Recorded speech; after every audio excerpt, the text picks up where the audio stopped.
Kassy with Kassy's Parlor and Grafix. We are going to make a super awesome paintbrush holder using Grafix Dura-Lar wet media film and two-sided matte film along with some canvas fabric, and we're going to do some sewing and some painting and a whole bunch of awesome stuff. So let me just get the space set up here. I've got, this is the layout, so I have pre-measured and decided on the size. Now if you're making this, you really do need, unless you're just making a basic one to just fit any brushes, you could follow my dimensions, which I will give you, but really I wanted mine tailored for these specific brushes. These are my good watercolor brushes, and right now they're just kind of out and I really don't want them to get ruined. I have taken time to pick them out individually. I'm really loving watercolor painting, and so I just wanted to make a special case just for these. So as you can see, you know, I have them all, so all like lined up at the bottom here, and you can see they're different heights and different widths, and some are really fat and chunky and some are super skinny and short.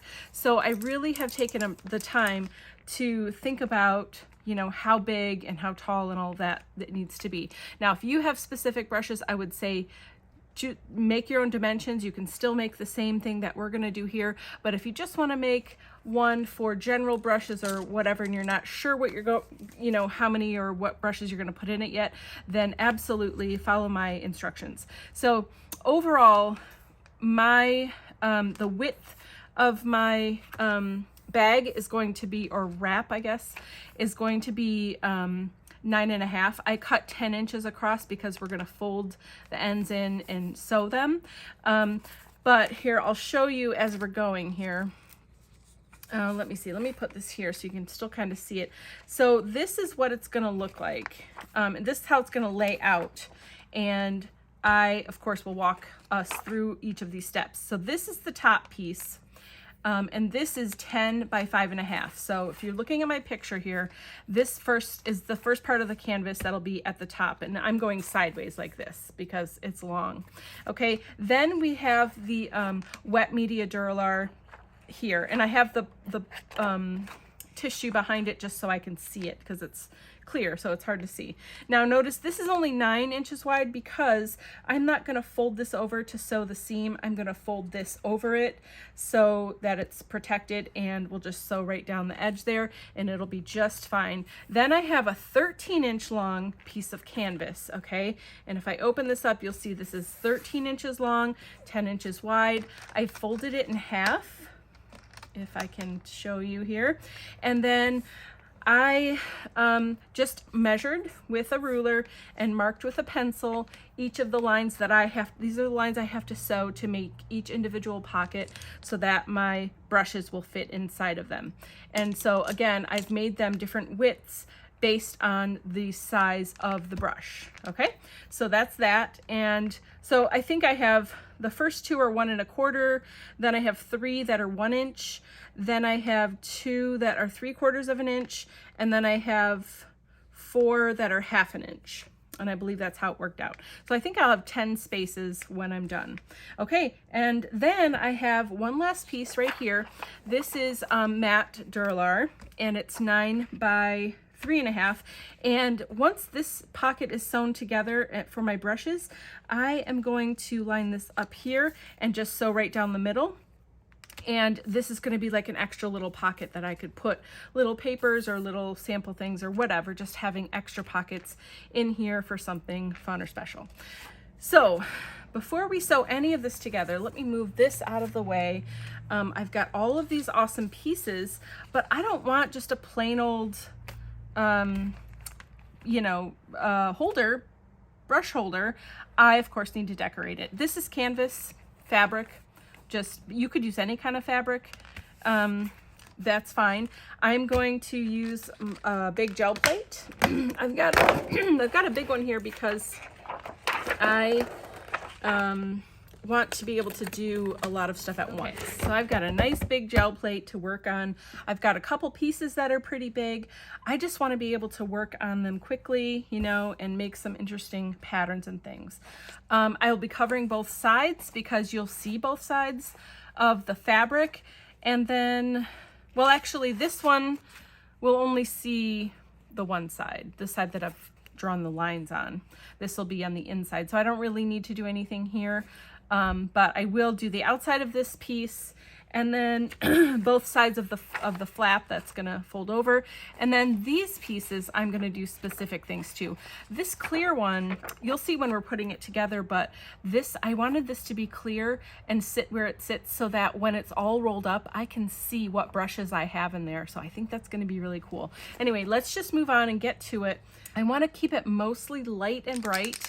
I've got some fun, just bright colors here. So let's just start putting some color down and playing. This is probably my favorite part, is just playing on the gel plate. So I've got all different colors of paint and brands. But I'm using all acrylic paint. Some of it is actually colored gesso from Jane Davenport, excuse me. Notice how this is beading up. That's interesting. I love it sometimes when the paint just kind of goes randomly here and there. That's pretty fun. Okay, so if you've never used a gel plate before, I'll just walk through what I'm doing. But I definitely highly recommend it. This is some of the colored gesso that I have.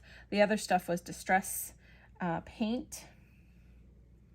So I just like to mix a couple different colors and sort of get started that way. And then you can let it be like funky, you know, in dots like that. You can make it go all the way across and cover it completely. It's totally up to you. Let's see. I think I'm going to do my first pull here and just play and see what we get. So I'm just going to use some of my fabric. Okay. I think I will. Ooh. All right. That's very light. So we're just going to keep playing and seeing what we get. Now remember, this one is going to have stuff on both sides, and I think I'm going to layer this way. Roll that out. That's a great color. Okay. And then I think I want to use one of my stencils. This is my Sacred circle stencil, and I've got some scrap paper here. So I just want to pull that pattern through. Nice, there we go. And then I'm going to do the same thing down here. So I just have that pattern repeating a little bit, not perfectly of course, but doesn't matter. This is really not, I mean, when you're using the gel plate like this, it's never really about being perfect or particular. It's just about having fun and kind of going with the flow here. So now I want to pull this up. So notice how instead of building all the layers on the gel plate and then pulling it once, I'm building up each layer individually onto this paper, or I'm sorry, onto the fabric. Okay, and I'm just kind of pressing.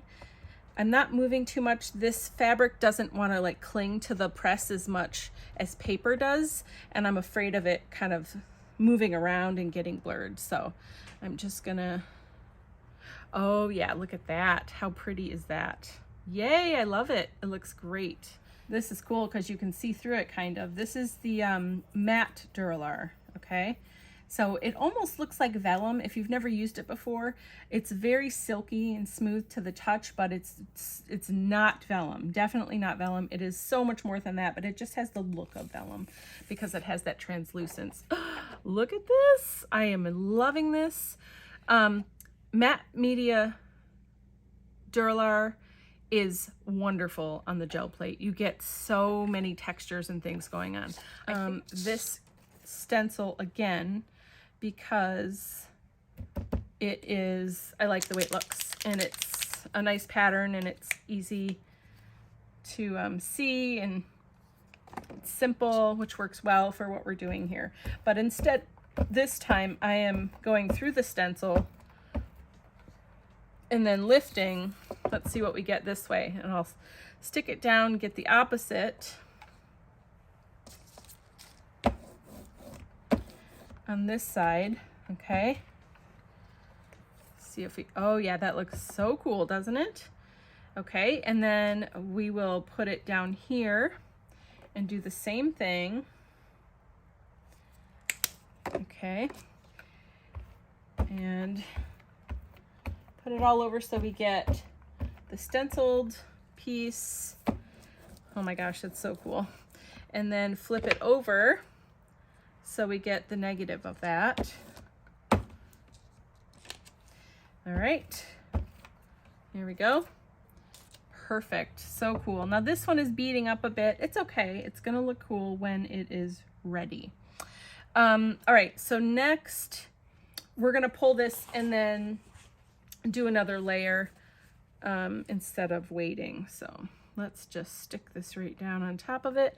And I'm just from the center gonna push out gently side to side and let it sort of sit for a second so it can really pull up all of that paint. Ooh, some blue is shining through. Maybe, look at my hands. All right. Trying not to move the fabric so it doesn't get blurry or anything. All right, let's see what we get. Very cool. So even though it was starting to pill up, I still got good patterns here and it looks really cool. So this time I'll do the opposite and I'm just gonna put pink, whoa, all over. That was a lot. All right, pink all over. This is really why I love using the big one, because I can just get it all done in one go here. I love that that blue pattern is poking through a little bit. So cool. Okay. I do also try to clean my brayer as much as I can so that you don't have as much to clean off later. Okay, I'm gonna use this stamp. It's got a bunch of circles on it instead of doing stencil. And I'm just gonna set it down, just press into the gel plate. Whew, lift it out. And then I actually am going to put some of this onto, I'm running out of room here, putting it onto the clear, the wet media Dura-Lar. But I really just want it to be here and there. Here, let's do this border along the bottom. Okay. Don't want to waste this paint, that's for sure. I'm gonna go everywhere. And I'm just gonna border this wet media Dura-Lar with these circles. I think it looks cool, and I'd like to leave the center clear. So now you can see this wet media Dura-Lar. I'm leaving the tissue on it for now, but it just has those cool circles all on the top and the bottom. So that's gonna be amazing. This is really, really cool. I'm excited. So let's just try and pull it like it is. I think the paint is still wet enough that we might be able to get something out of this.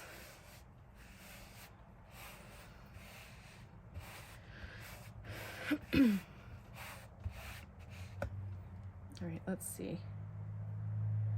Oh yeah. Oh my gosh, that's so cool. Okay, here we go. So we can still see the blue behind it, but I love all these pink dots. And remember, this is gonna be folded up and all kinds of crazy, so it's gonna be just fine. All right, so let's sit this aside to dry. Any kind of solvent or usually hybrid ink should work on here. Oh, actually, this is matte Dura-Lar, so you can use really any ink here. Solvent ink will dry faster, but any ink will work. I'm trying not to press down too hard, but I want to be firm enough to get all the letters. Ah, that looks amazing. Yay! I love it. And let's do this one as well. I like both of the sayings, and I couldn't decide, so we're gonna just have both of them. Why not? Matte Dura-Lar has got to be my favorite material in the world, because it's like you can put paint or ink or you know, you can stamp on it, you can draw on it, you can do all sorts of things, and it just looks amazing every time. Look at that. Look at how crisp those words are on there. This is so cool, and you can kind of see through it. It's just awesome. So I am in love with this. Okay, so I have all of the elements ready to go. I've put artwork on them. I've used different media supplies, mixed media supplies.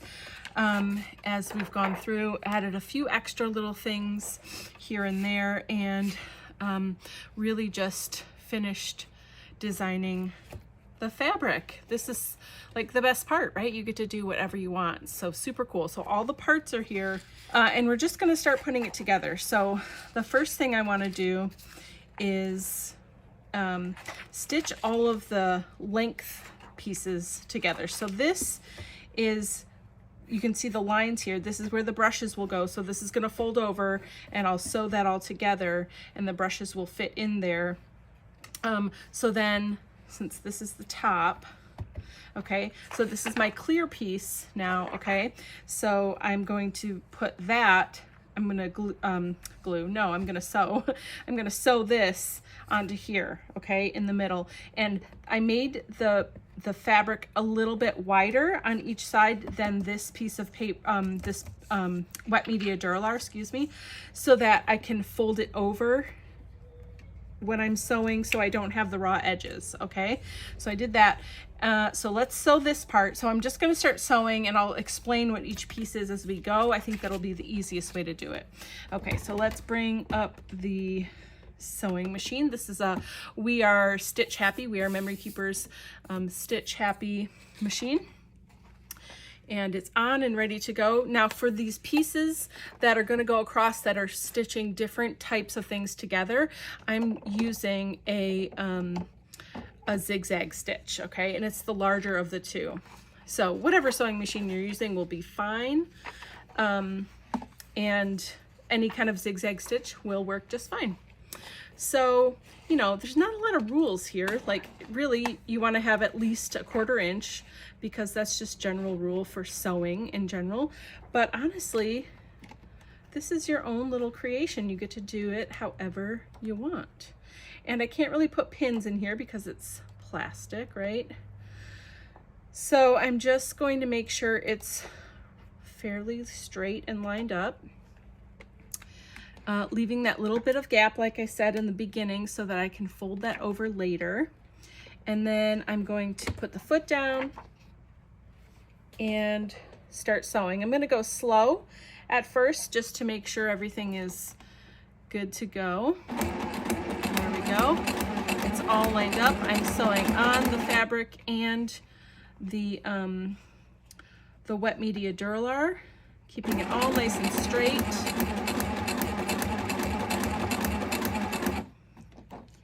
And I'm just stopping here and there just to make sure I'm still kind of straight and things are looking good.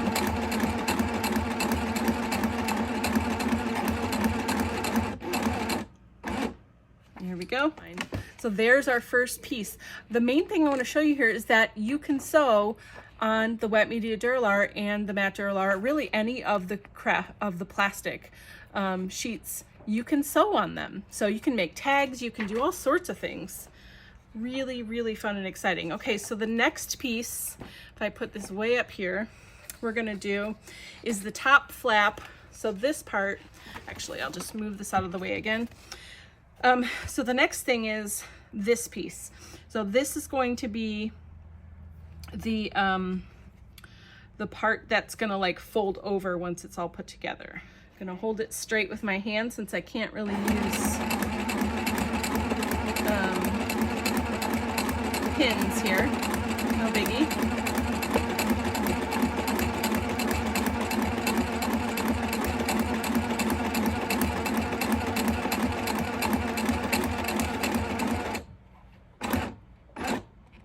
All right, so now this is going to come over, and you see this is my fold over part. This helps to protect the paints that are in there, and then we roll it up. You see that's, so it's coming together.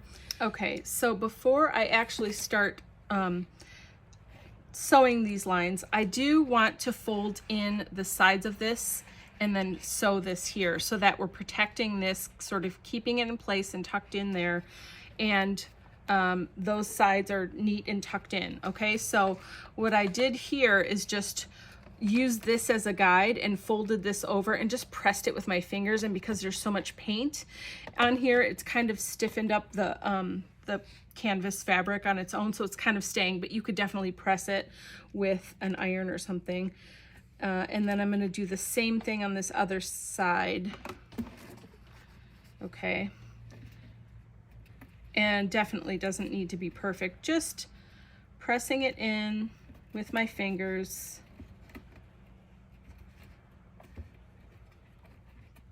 Okay, and then because I don't want to stitch it here and then fold it and stitch it again, it's going to be too bulky. So I'm just going to fold it pressed but not sewn. And again, this is just my way of doing it. If you have a different, better way, then do that for sure. You get to make this totally your own, and you get to make it as neat or as messy or whatever you know, whatever works for you. This is what works for me. So, okay, so now I'm ready. You see both of my sides are pressed. So I'm going to start.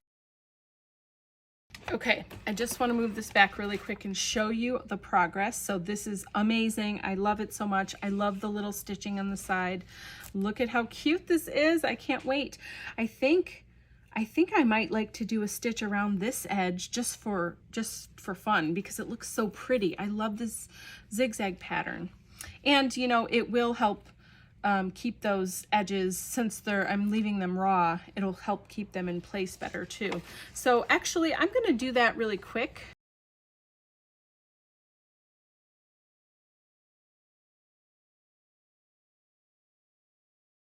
I just want to show you each step because it's so darling, I can't help myself. Look at this. This is the outside of it, and look at this cute stitch all the way around. Look at, it's not even perfectly straight here, and I love it even more. It's just so cute. I think I will get some glue or something along this edge just to make sure it doesn't you know, fall off anymore, but it is looking good.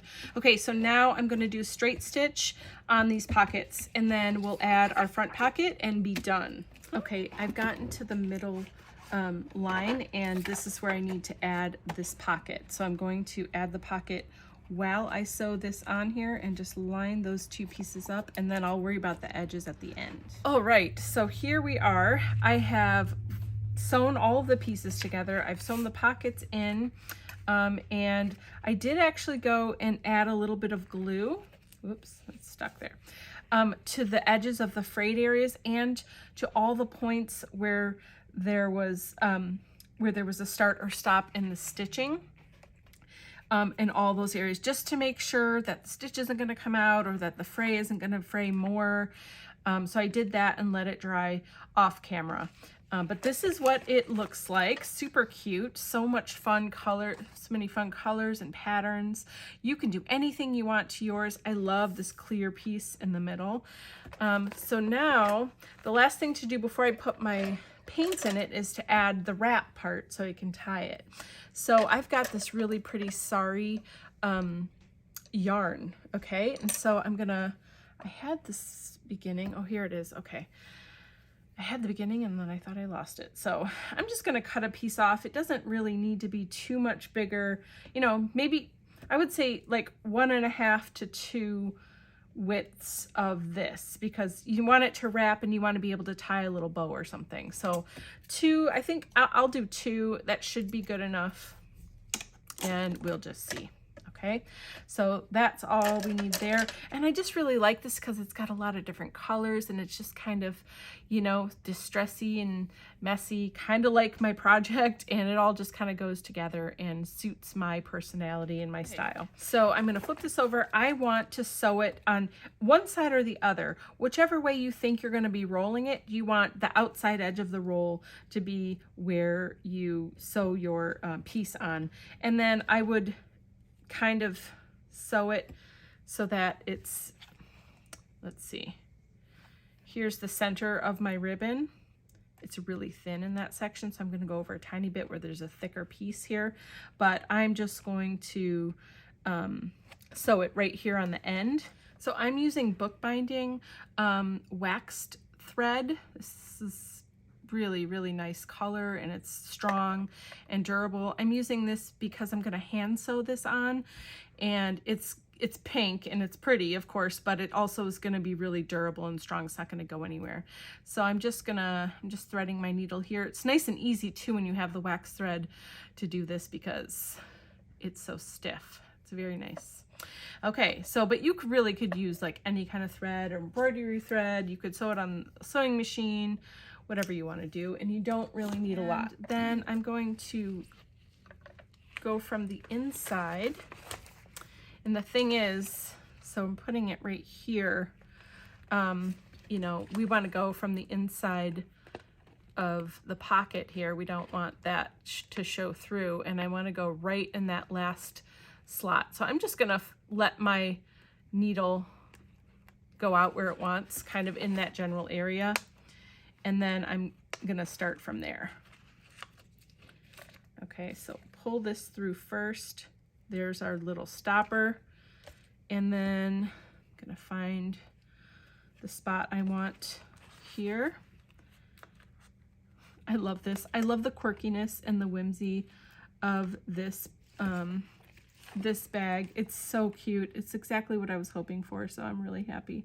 So now when I'm doing this, instead of going through and flipping and going back through every time, I'm just going to go on the other side of this yarn, okay? So making sure this is kind of lined up with where that where this piece came through. I'm going on the other side of it. You might want a bobbin on your finger, or I mean a thimble on your finger to make sure you don't poke yourself, but I'm just gonna come back through again. So I'm doing like a little loop stitch. I don't know what the official word is, but that's what I'm calling it. You just need a few of these because it's just a piece of yarn. Here we go. Like I said, this is pretty thick thread as well, so no big deal. So now I'm going to go back over one more time and go through just the middle. If you can see there where I started, okay? So now my end will be underneath here so you won't see it. And I'm just gonna, I mean, look at, I didn't even need that much thread. I'll use this for something else though. I definitely won't waste it. So now I'm just gonna make a knot and I'm gonna push it down there, and then it will not go anywhere. And look how easy that was. But now we've got a nice string or yarn here to tie it all together, and it's really gonna not go anywhere. Okay, so now the moment has come. I'm so excited. This has been quite a process, but I really have had so much fun. I hope you've had fun watching this video, and I hope that you make your own, because man, it's really satisfying to have your own art supply you know, containers that you've made yourself. I just think it's super cool. So I'm putting all of my brushes in here. These are my special watercolor brushes. You could do another one of these for oils or acrylics or whatever kind of brush collection you have. I think that would be amazing. So I'm going from thickest barrel to thinnest barrel, and I even have one extra, maybe if I have a pencil that I like to use when I'm sketching, you know, whatever I'm going to paint for my watercolors. So there we go. You've got the little pockets. If you have little paper or ephemera pieces or things you like to use with your watercolor, they could go in here. Plus it's just really adorable. So next you're going to, I'm going to put this sideways so you can see it better.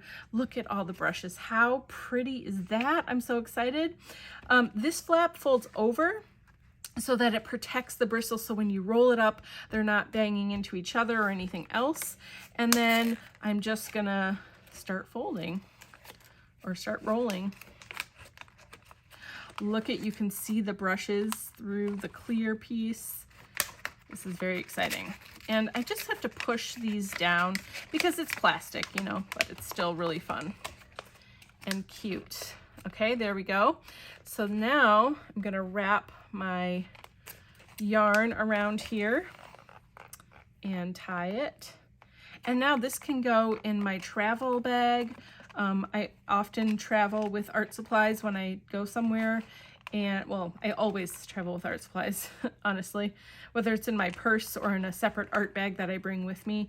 I just can't go anywhere without having a little bit of something. So now I can bring my good watercolor brushes, and look at how nice you can see all of them, most of them. Some of them are hidden there, but I can at least see, oh, these are my watercolor brushes, and oh, yep, I have all of them, or one was missing or whatever. Super cute. I love the pattern on here. It's just so much fun and so adorable. So there we go. This is my watercolor brush holder, and I'm going to reopen it so you can see all the prettiness inside. I hope that you enjoyed this project and maybe found some inspiration to make your own brush holder, and know that you can sew with all of the Grafix plastic sheets. So we used the matte Dura-Lar and the wet media Dura-Lar, but you definitely could do it with any of their other opaque craft plastic or anything like that. So definitely sews really well and is fun and easy to use. Thanks so much for watching. For more inspiration, please visit graphicarts.com and have a wonderful day. Bye-bye.